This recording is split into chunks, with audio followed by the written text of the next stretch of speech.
All right, creative ways to make deadlines while collaborating from home.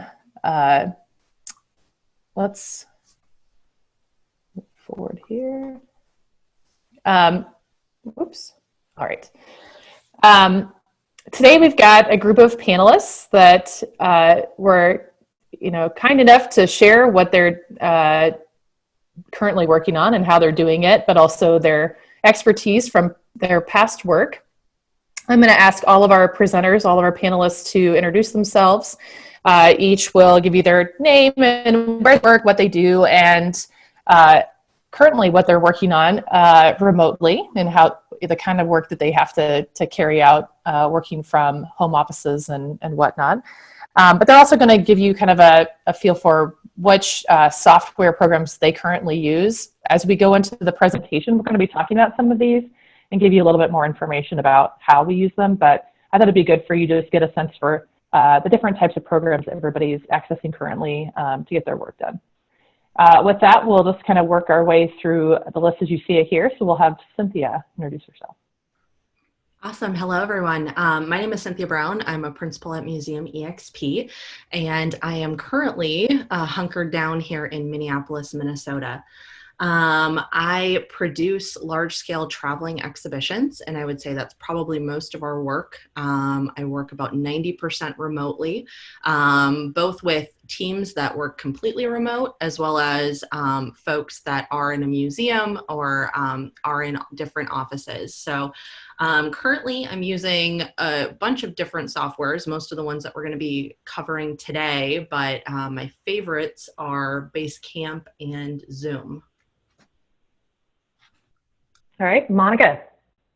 Hi, everyone. I'm Monica Humphrey. I'm Director of Exhibits and Interactive Media at the Children's Museum of Indianapolis. And I, like probably most of you, have been remotely working for 1 week. So I'm excited to share some things that have worked well for our team. At this point, we are developing 3 permanent exhibitions that are to open in the next year and a half. Along with a couple of temporary shows, and are of course in the midst of trying to get traveling exhibitions changed over as well. So lots of things that we are working on. Our team in the past has used Basecamp, but with this shift we are both feed into Microsoft Teams. Great. John? Hi, I'm John Shaw, also principal at Museum EXP. And as Cynthia mentioned, a lot of our work is done with remote teams, and even the 2 of us live in different states. I live in Florida, she lives in Minneapolis, so we're quite used to working remotely. One of the things that I like, tools that I liked in our arsenal is Dropbox. It's super helpful to our business, and we use a lot of the Google products, Google Docs and Google Meet as well. Great. Trisha. Hi, Trisha O'Connor. I'm a museum consultant with Water's Edge Consulting. I work, I'm in southern Indiana right now, near Louisville, and I've worked remote for probably about 10 years. So I've used different kinds of products. I love using Slack and Google Docs and MindMeister, which I'm going to share a little bit more about today. And I've also worked, with teams, community teams that do not have those types of software. And so I've managed teams with Facebook groups even. So lots of different ways to manage teams. Great. And as a reminder, this is Charity Counts, the moderator today. I'm with AMM. We pretty much do everything we do remotely, the type of organization that we are. And so I manage our conferences with Basecamp and Google Docs primarily, and Zoom, as you can tell. All right, let's get started. We figured it'd be a good idea to kind of kick off our presentation with just some general tips for working together remotely. This may be something that's new to you. It may not be, or you may be looking for some reminders and etiquette and all of that. So we thought we'd just kind of start here before we dig into how we're carrying out our creative projects online. So first, making time and finding balance. This seemed like something that we felt all of us needed to address in this presentation, and we'll talk about it as we go, related to a variety of different work issues or needs.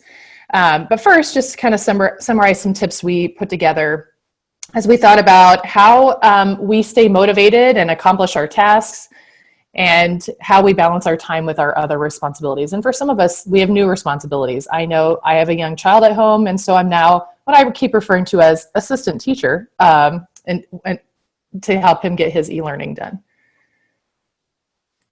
First tip, everyone is balancing new responsibilities, so be careful to respect each other's time. No matter how big your team is or your staff, if you're connecting online, just be aware that everybody's got new things that they're dealing with right now, especially right now when it's an adjustment period in this situation. But anytime you're working remotely, just be aware of that. Block time in your calendar for work that needs to be done. If you're able to do this and your coworkers can see your calendar, like in Outlook or something, and they're aware that you are blocked, your time is blocked, they won't schedule meetings over the top of it. For those of us who don't have that kind of sharing service, blocking your calendar is really an effort for you to just make sure that you're setting aside the time you need, and then you can schedule appointments and other needs in between. When you go to schedule meetings with others, don't assume that they're going to be available when you are. So use things like Doodle Poll, and I've got a link in this that you can click through later if you've never used one, to arrange those calls by having people enter their availability. One recommendation from this group is to just adhere as best you can to your typical routines.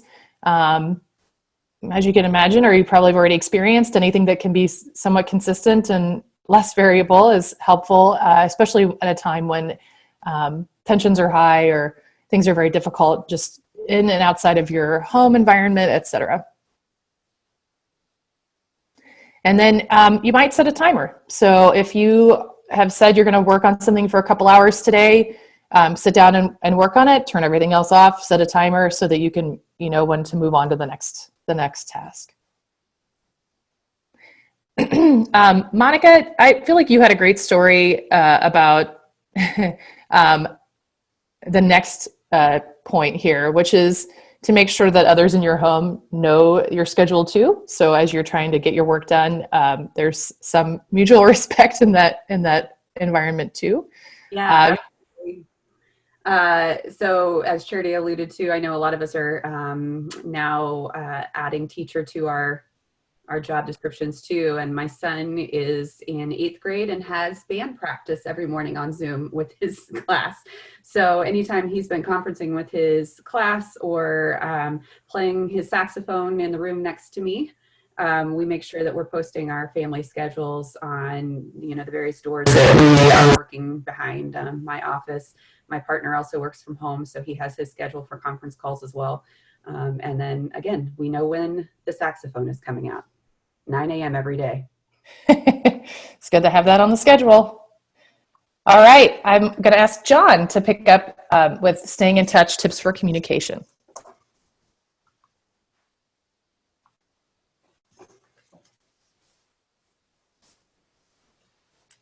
Oh, John, did we? Oh, I'm here. Sorry, I was muted. That's okay. I'll be clicking through as you talk, so. Great. As we know, when you're working from home, it's important to connect regularly and check in frequently. We do this sort of naturally throughout the day at the office, so it just takes a little more effort, I think, when we're all working remotely to make sure that we're staying connected. And part of that is making sure you have communication channels with the teams and people that you need to connect with, whether it's an individual and their supervisor or manager, within the team or across teams. You need to make sure you have the right communication channels in place. With an individual and a supervisor, for example, you may just say like a phone call is enough to get the point across for your meetings, versus a team may be more comfortable using Basecamp and Slack to communicate within the team and across teams. Many of you probably, if you've been in a museum environment and shared office, probably have standing meetings for management teams and organization wide communications. It's just thinking through the process of how those communications will happen now that everyone is working remotely.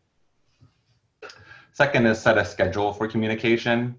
You want to, for the most part, we're recommending stick to the meetings that you had scheduled before the closures. I think this is helpful to have routines and basically try to make those routines work for you. But again, you check in with your teams to make sure that their availability still works, because we're all juggling these new responsibilities.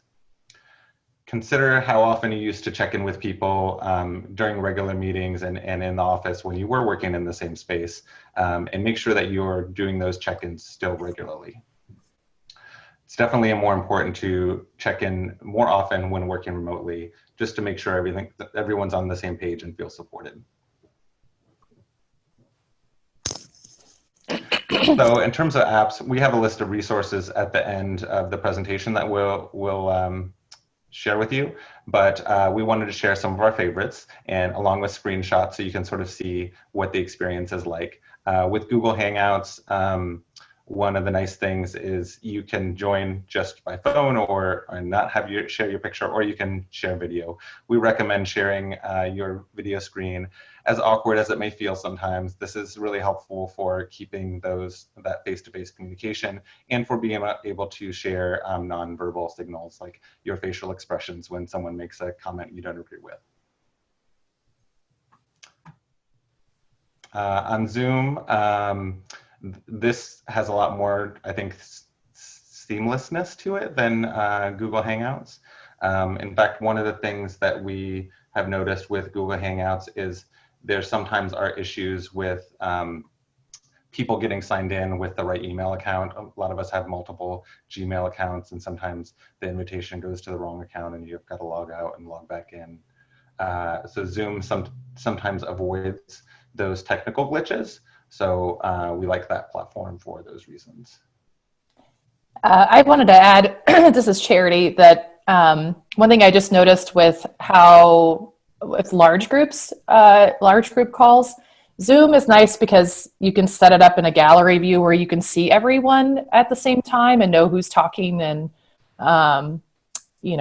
give the respect to those who are talking and wait your turn. I found that Google Hangouts is less intuitive in that way. It doesn't quite put people into a gallery format that makes it super easy to see if it's a large group. Small teams, no problem.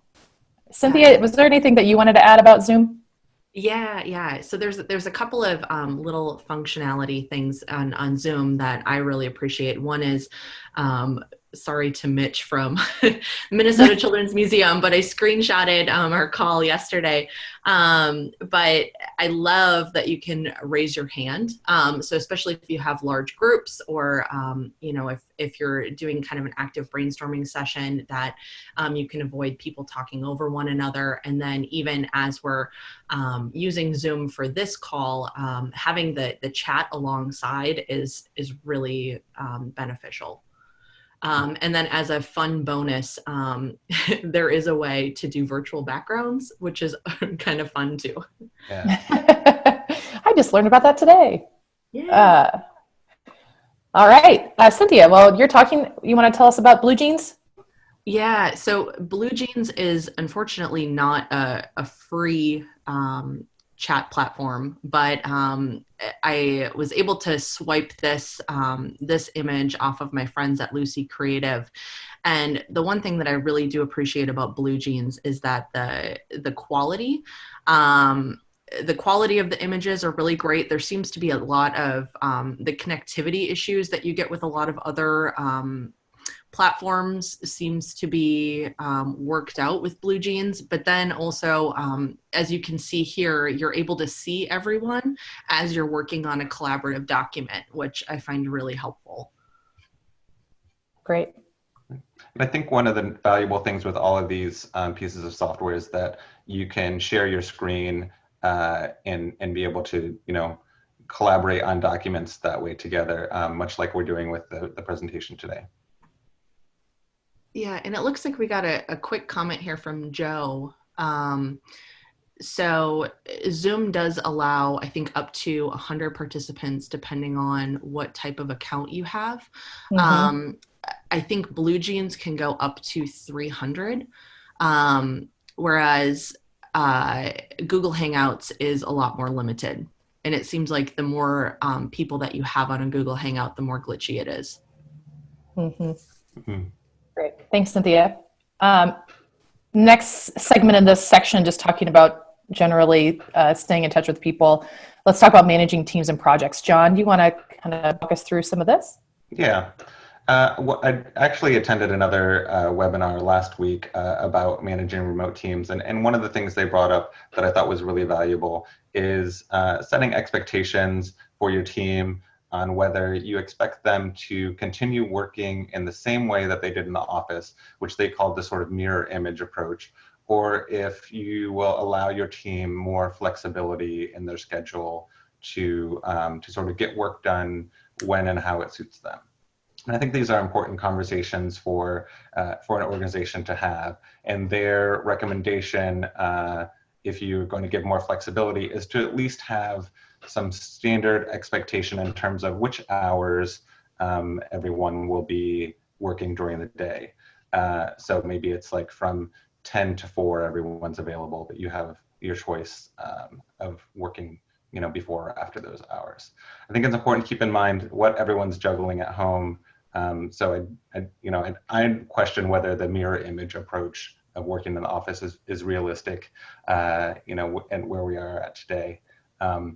But we do need to ask each other how we will get our work assignments completed. So these are important conversations to have with your team to make sure that they have the autonomy that they need to get their work done and deal with things around the house, as well as the accountability to moving projects and work forward. We also want to see that our organizations are creating healthy boundaries for people, for themselves and for their teams. So, if you're working at 10 o'clock at night and sending emails to your team, are they going to think that you expect the same of them? So setting expectations in terms of how long you expect people to work and when it's okay for people to sort of cut themselves a little slack in terms of dealing with their own things at home. Communicate changes in your situation. How will you communicate to your team when you're available and when you're offline? I think Charity mentioned earlier, sometimes a shared calendar is good at that. But if you've got something you've got to deal with, it's always a good idea to let your team know, hey, I'm going to be out of the office or unavailable for the next hour or two. So just make sure you're checking in with your team often and communicating those changes. We've got a few more tips relating to managing teams and projects. I'm going to ask Cynthia to share these. Yeah, so a lot of the project management tools that we're going to be going over, as well as just the tools that are available in your Outlook that you're probably already on your computer, have a really great to-do feature. And so one of the things that we really like to do is to really kind of set deadlines and assign tasks, and if appropriate, assign tasks to different people on our teams. You can tie these to different deliverables, but it also really just helps kind of make sure that everyone's staying connected, but there's also some transparency in your process. And then next, really kind of look at how are you assembling the resources for your team that will truly help them. When we were preparing for this webinar, one of the things that we kept on going back to is that, tools are only really great if everyone's truly using them and applying them. And so, make sure that you're employing tools that your team will have access to. And so that's, making sure that they have the technology actually required to do the work. If it's high-speed internet, if someone on your team potentially doesn't have that, you might need to move to more of a conference call, style workflow. Making sure that all of your files are in web-based formats, or that you have, some sort of access to your remote servers.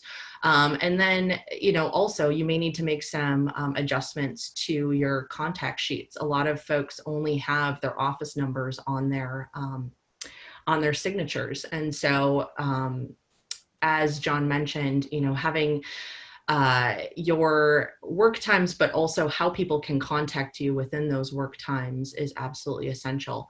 And then last, really kind of providing instructions to your team on how you're actually going to get the work done and what does that workflow look like, so that everyone has transparency in the process and knows exactly not only, what happens when they get that baton, but what's the process, what's the timeline, and how exactly is that baton getting handed off. Great. All right, we're going to dive into some of the apps and software that we use for managing teams and projects as examples. The first step is Basecamp. Cynthia has already mentioned it before. We both use this often in our work.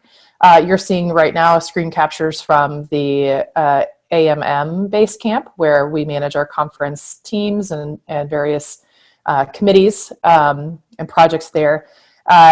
You can see, this is sort of my, what a view would be for a team member when they log into a project that they've been assigned to, or a team that they're a part of. This is what it looks like from my headquarters. So I'm able to see all the different committees that I have going and who's in them, and projects or other teams. And then this is the task list that we were just talking about. In Basecamp, it's really easy to set up to-dos. You can have categories of to-dos. So here you can see kind of general marketing tasks, and then we've got other tasks that have been checked off the list.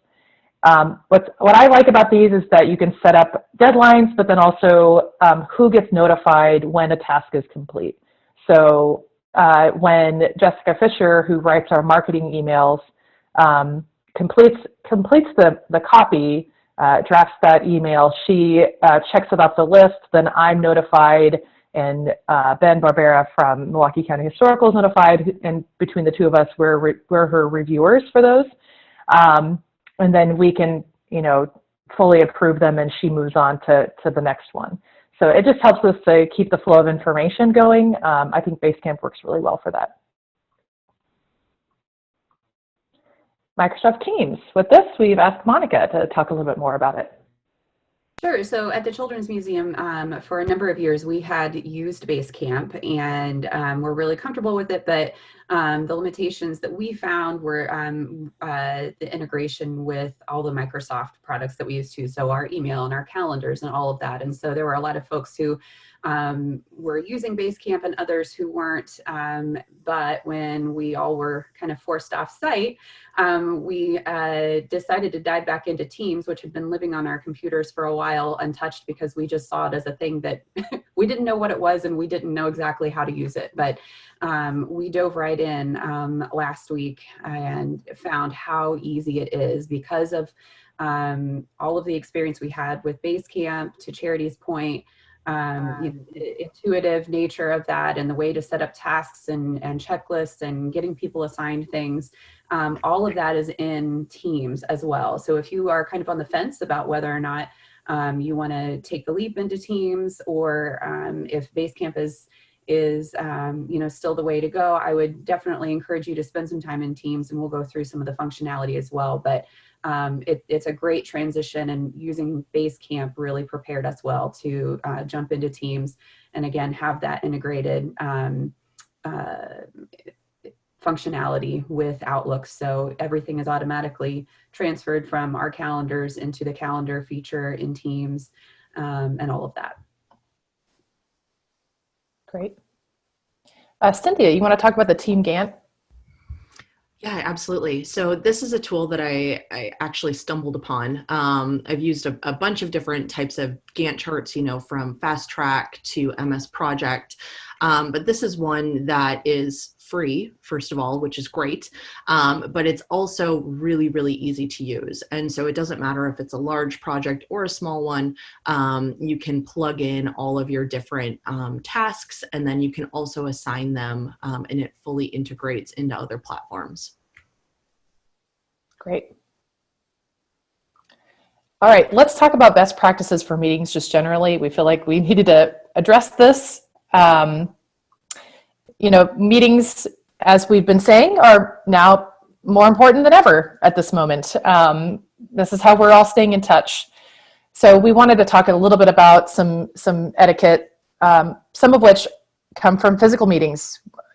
How you would behave and work with each other in person still apply, such as creating and sticking to your agendas. That's really important, especially for the team leaders and department leaders who are on this webinar right now. It's very important to set those and stick to them, keep the meetings running smoothly. You want to make the best use of people's time.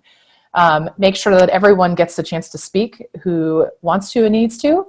So pass the mic. Make sure to moderate the way that you would in a physical meeting. And then also smaller meetings are usually more efficient, just like in regular life. But it's still important with these virtual calls to make sure that everybody who needs to be a part of the meeting is part of the meeting. When you've got tools that can help you schedule based on people's availability, there's really not a good reason to not have somebody on the call or in the brainstorm that needs to be in it, unless they're ill and they're unable to be a part of it. So please make an effort to do that. Include everyone. John, you want to fill us in on tips related to virtual meetings specifically?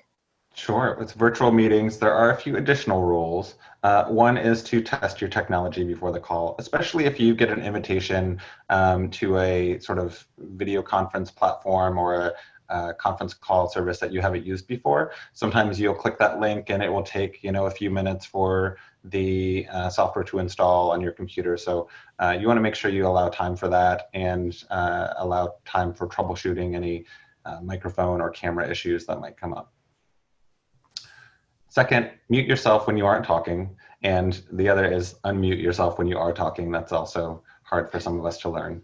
But just, you want to make sure that you're not a distraction for the meeting, but that you are practicing active listening skills. Especially if it's a call where you can't see other people's faces, you want to make sure that you unmute yourself enough that you can, chime in and give some active feedback, because for someone who's talking to not get any feedback is really, really uncomfortable. So take a few minutes to also embrace seeing your team, and where you can put yourself on video and put your face out there for your team, and acknowledge how awkward this may be when a child walks in the room unexpectedly, or a dog barks, or there's some other random sounds that happen. But make sure you are at least trying to prepare for a distraction-free space for your calls. Great. All right. Now let's talk about brainstorming. So the way we've broken down this presentation, we wanted to kind of look at different aspects of the work that we carry out usually and that we have to carry out now, and how we do those. Brainstorming may be something that you aren't sure how to do virtually, so we wanted to share our strategies for doing this. A few things we're going to go through in our examples are how to use video calls and phone calls, chats, idealists, brain writing as a strategy, mind mapping is possible virtually, and then building inspiration and idea boards. First up, I think we have Monica talking a little bit about brainstorming via phone and video. Sure. So again, I am part of a team who is just venturing into remote work, and we have 3 huge exhibits that we're trying to get concepts developed, and design efforts are going. So here are just some images from the last couple of days of our developers and their work. So you can see on the left of your screen, we brought it old school too. We used flip charts. We, starting where we're comfortable and figuring out how to adapt to the technology, but really embracing those things that we know what to expect and how we're using those tools at home. And you can see Stephanie with her 2 kiddos who were really helpful. So going back to what I was saying earlier, it's really great to just embrace, you know, everything that comes along with it. And I think Cash was super helpful providing some feedback as well. On the right-hand side of the screen, here's one of the examples of how teams can be really great in bringing in other tools. So our developer, Melissa, led a brainstorm to talk through big ideas and main messages for our upcoming expansion of our dinosaur exhibit. And we were talking about, you know, a pretend family that we had made up to kind of keep in mind as we were having this discussion. And she tried a couple of tools, both writing on her screen and then ended up typing, but she was using OneNote through all of this. And so Teams allows you to add apps within the app, which is really cool. So she's able to add OneNote in there and use that functionality. And we were able to chat as well. So we opted to have about a dozen people as part of the call. We all had our video off because some folks were having connection issues, but then we were also able to use the chat on the side. So we had lots of ways of connecting with one another, still had our audio capabilities, and you know, these very simple tools are good baby steps for us to start working with this technology. Great. It's, you know, when we started exchanging a little bit about having brainstorms and some of the things you can still do when you have a video call or a conference call, we thought it'd be important just to point out there are ways still to have a traditional brainstorm. Somebody's going to be your note taker, maybe writing notes on Post-it notes, posting them up. You can see I've got a little board going of what to eat for dinner with the food in my pantry. But there are lots of things you can use, you know, the technology or not required. So Post-its and any surface that you've got in the screen, as long as you're writing big and people can see what's happening. And then also, you know, Zoom and other programs have features too. So just keep that in mind. My example is not nearly as exciting as a dinosaur gallery or expansion, but in Basecamp, we have brainstorms, idealists, and chats, like Monica was mentioning in OneNote. We will set up a document sometimes just with a topic that we want people to exchange about and discuss or add ideas to. This is one example where we wrote our theme concept for this year's conference, and then we invited committee members to contribute additions to that. We were calling it our justification, basically all the sort of supporting material and ideas that it helped us to think through with that. So you can see kind of how we use the chat feature in Basecamp, as well as just creating a document that we can build on.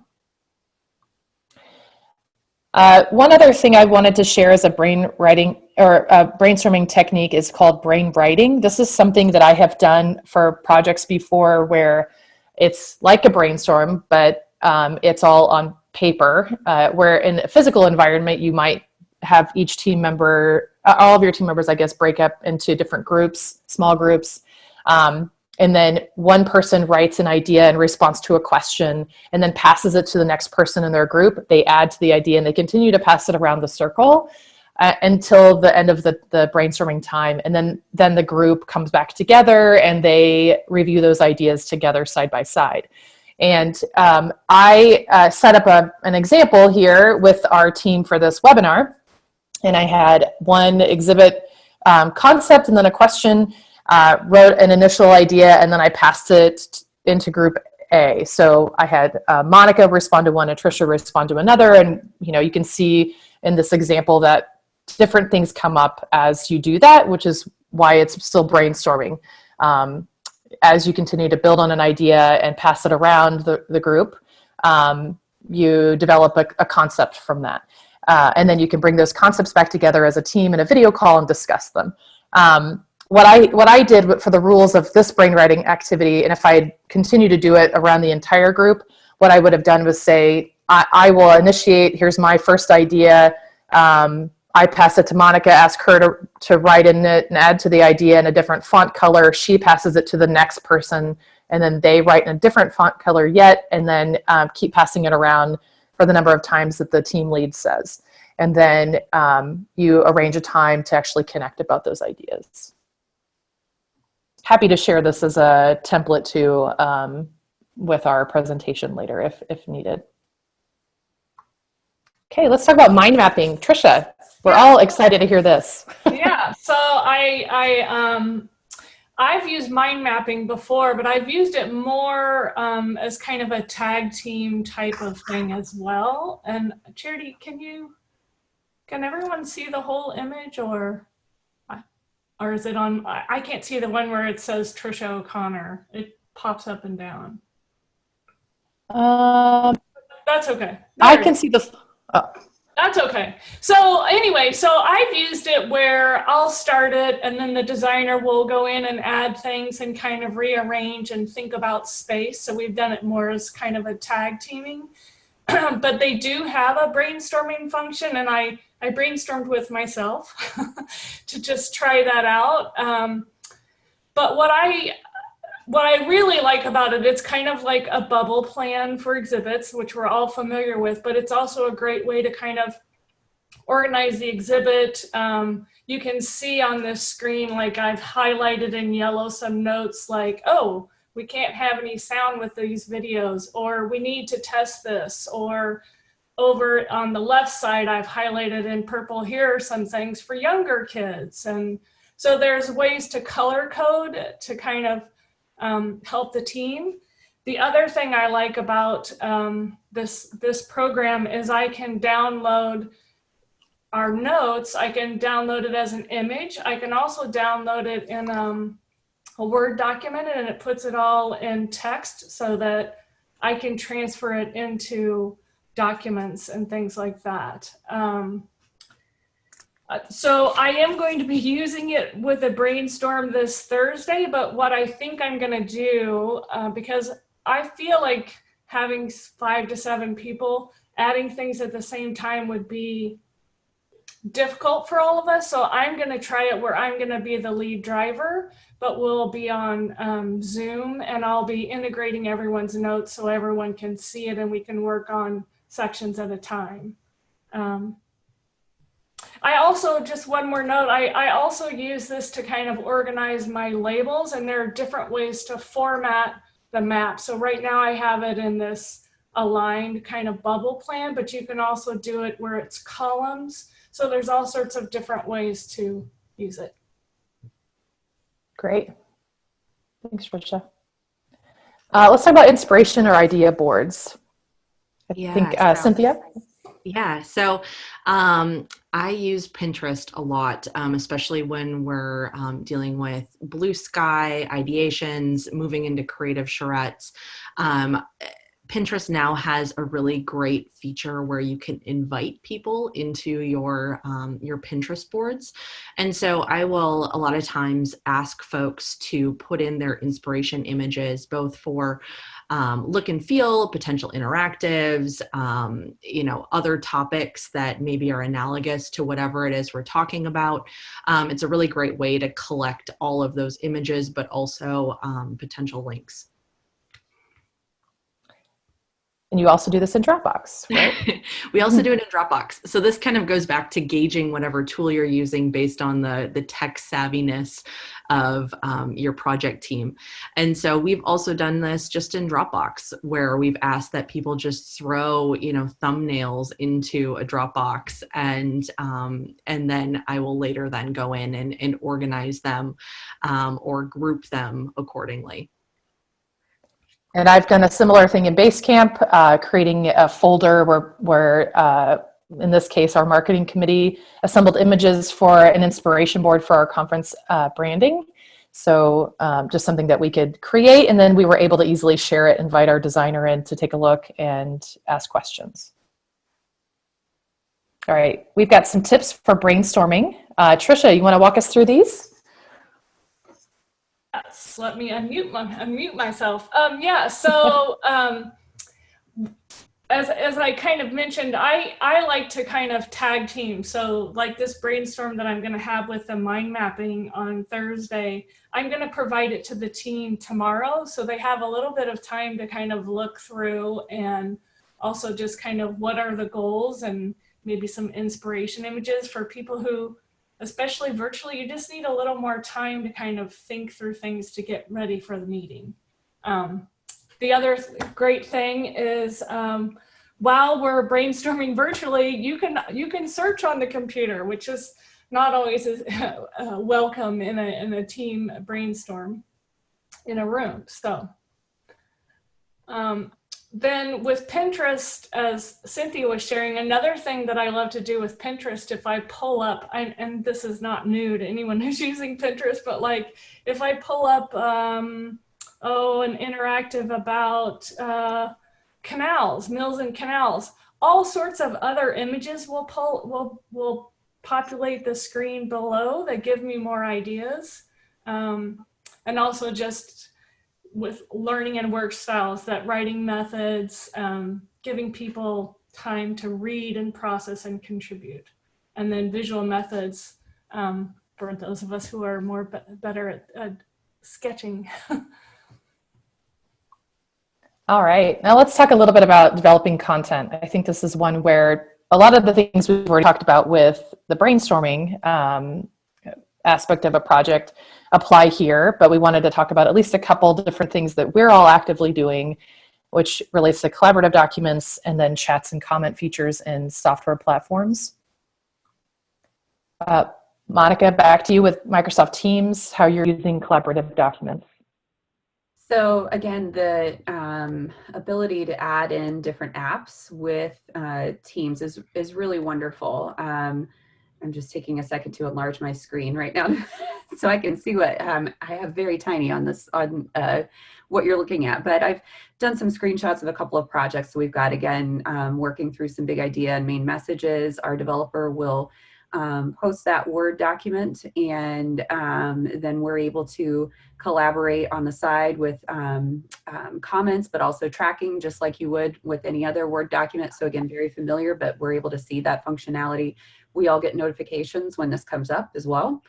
You can also see that we are working on narrowing down our object list for this exhibit about miniatures, and we have, again, just posted some documents that we already had running, and our curator was prompting the rest of our team to weigh in on how interested they are in using ourselves as a test base. So again, the great thing about Teams is that there's so much built in to be able to connect with Word, Excel, and of course Adobe products with PDFs.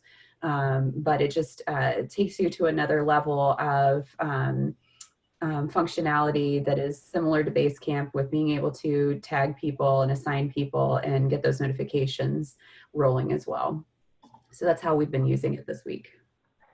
And similarly, I regularly use Google Documents. I know that several of our panelists do. Between docs and slides and spreadsheets, you can, give team members access to a document that you are sort of the host or the owner of. You can give them editing rights or the limit to comment only or view only. That gives you an option for how you have people engage with content while it's in the works. Here we've got a couple examples. You can see us working on our webinar, our presentation in Google Slides.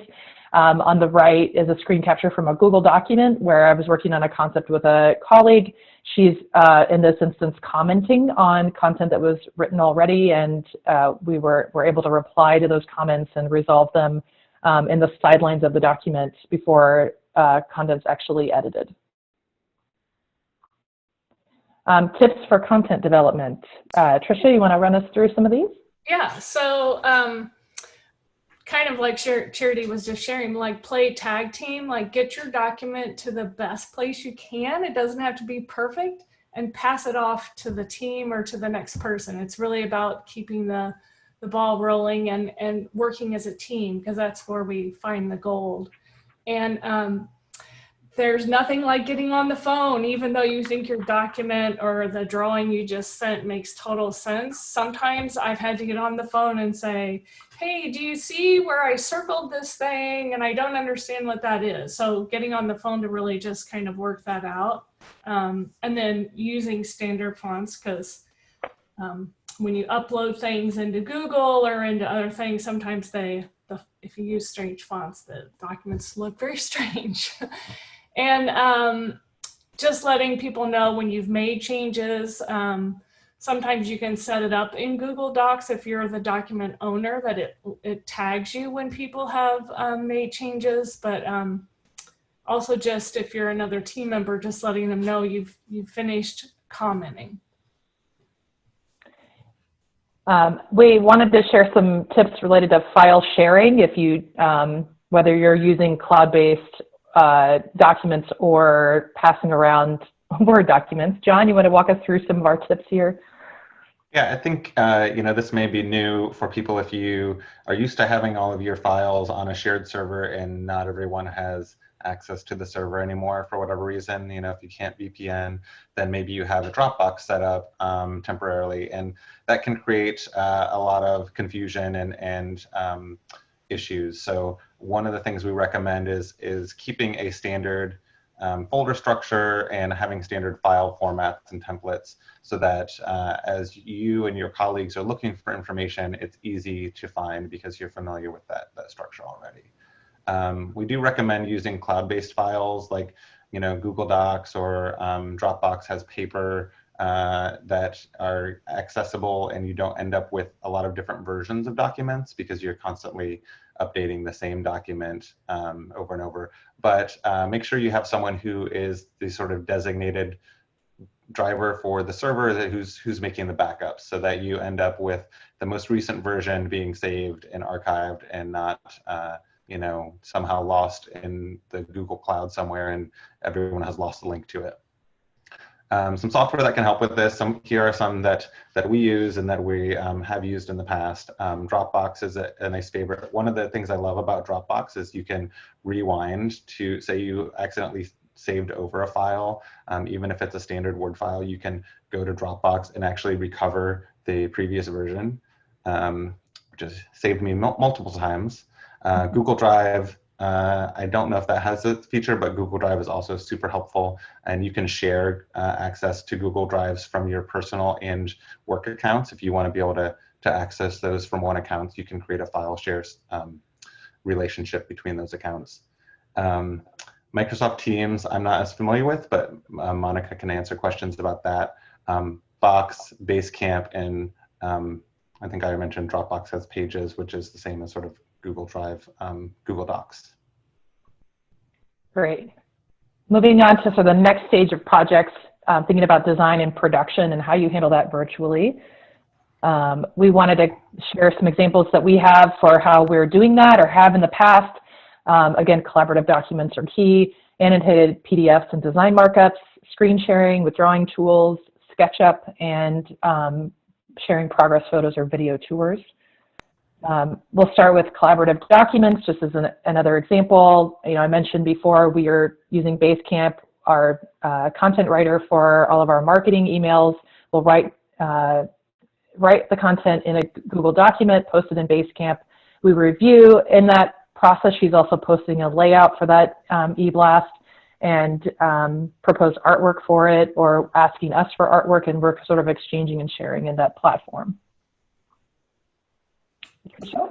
Yeah, so there are ways to edit content, to look at a graphic layout and edit annotated PDF. And so one way is through sticky notes, and you can see on the right side, it pulls up what all those different yellow squares are. But I did just want to say that my favorite way to annotate PDFs is if I have a printer to print them out, hand make the marks and scan that back and send it to the designer that way. But if not, if that isn't an option, you can upload into Google Docs and use their PDF version if all of your team doesn't have that at home. Great. I know, John, you use annotated PDFs and design markups too? Yeah, this is from a project I did with Glaser Children's Museum, where we had an outside designer doing the floor plan for us and doing a lot of the work. And so I find the standard version of Adobe Acrobat is really helpful for adding comments and notes and even putting little arrows. So I use this quite frequently. And it's handy for designers because there's a comment toolbar in the in the program that shows up on the right side. So it's almost like a checklist of changes and comments for them. And you can also use Google Slides, where the designer drops the design into a slide, and then you can comment and mark up in that like you would with any PowerPoint. Or in Zoom, you're able to use their markup feature. They call it annotation or annotate. And once you click it, you can start to draw all over things that are on the screen that you were sharing with others during a meeting. Cynthia, you want to talk about Sketch Together? Yeah, so Sketch Together is a newish tool that we just started using and has been really helpful in working with designers, especially when, we're trying to figure things out through napkin sketches and just trying to work through interactives. So you're able to write onto images. You're also able to add text and all sorts of things, and it's pretty intuitive and free. Great. One thing that we wanted to make sure that people knew about, you may already use this or your designers may use this, or production staff, but Sketchup is an option that's out there that allows designers to create 3D models of spaces and design spaces, and then also share views of that with production or other team members who need a review. I know that Monica and I have used this quite a bit with our work or past work at the Children's Museum. Monica, anything you want to add to that sort of relaying of information using SketchUp between design and production?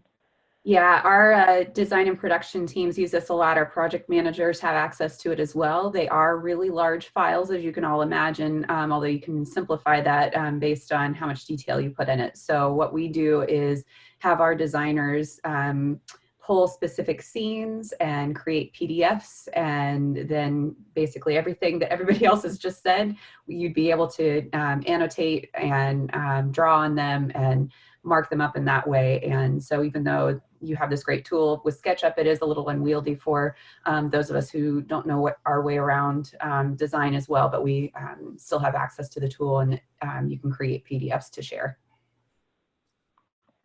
And then finally, we wanted to make sure that you take into consideration, work that is happening in other locations. If you have an exhibit in production or something that's being produced elsewhere, even at a printer, you can ask for photos or video of progress so that you can stay up to speed.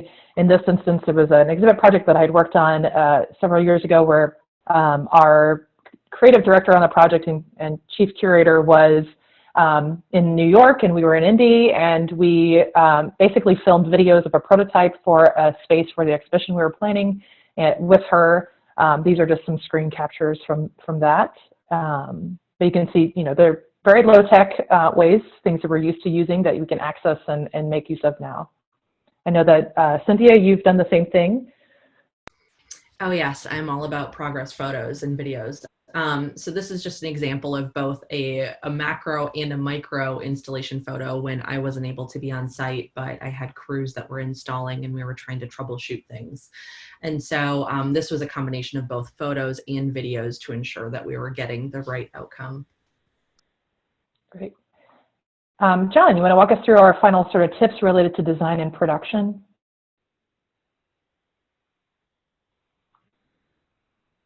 Oh, John, you might be muted. I was, again, yeah, not everything can be done virtually, and we know a lot of museums are closed currently and for the at least next few weeks. So delay installations and openings if you can. This is going to be better for all of us. And if you are still able to work in your office, be sure you're limiting the number of people that are going into the shop or trying to keep work down. Keep it going, but only essential staff. That is not obviously the case for a lot of localities that are now under stay-at-home sort of regulations. So make sure you're abiding by your local regulations. Communicating inside and outside your organization is still critical. You may use different tools with vendors and contractors than you do with your internal teams, but so find the right software tool that works. So a lot of our vendors and team members are used to remote working, but we're all different companies, so we can't use Microsoft Teams, for example, because we don't share the same accounts there. So Dropbox works really well for us, but just talk with your teams and see what tool will work best for them, and make sure you're also using sort of the same terminology and language. Finally, tap into your museum friend networks for assistance where you need boots on the ground in other places. There are a lot of groups that already exist now on LinkedIn, the Association for Midwest Museums. There are Facebook groups. So be sure to participate in those groups and get in touch with your friends that live elsewhere if you need someone to check on an exhibit in a different city for you, or you need to phone a friend. Great.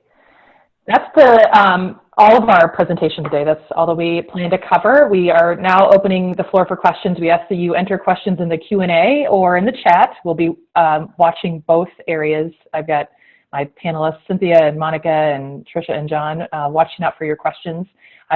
Meanwhile, I want to point out that at the end of these slides, we have offered resources, some links to some of the things we've talked about and other tips that are out there. But also we've kind of put together some of the software we've talked about today, some of our sort of reviews of it, or costs, or suggested team size related to these. I know some of you may be interested in what works best for small versus large institutions or large teams, and it really varies. Most of these work really well for small groups. We know that not every team is small, though. Sometimes you've got lots and lots of people who need to connect about certain things, and these products work differently for different sizes too. And sometimes you just need to experiment. Most of these platforms offer at least a free 30-day trial, if not a completely free version that you can work with to test it out. So any questions?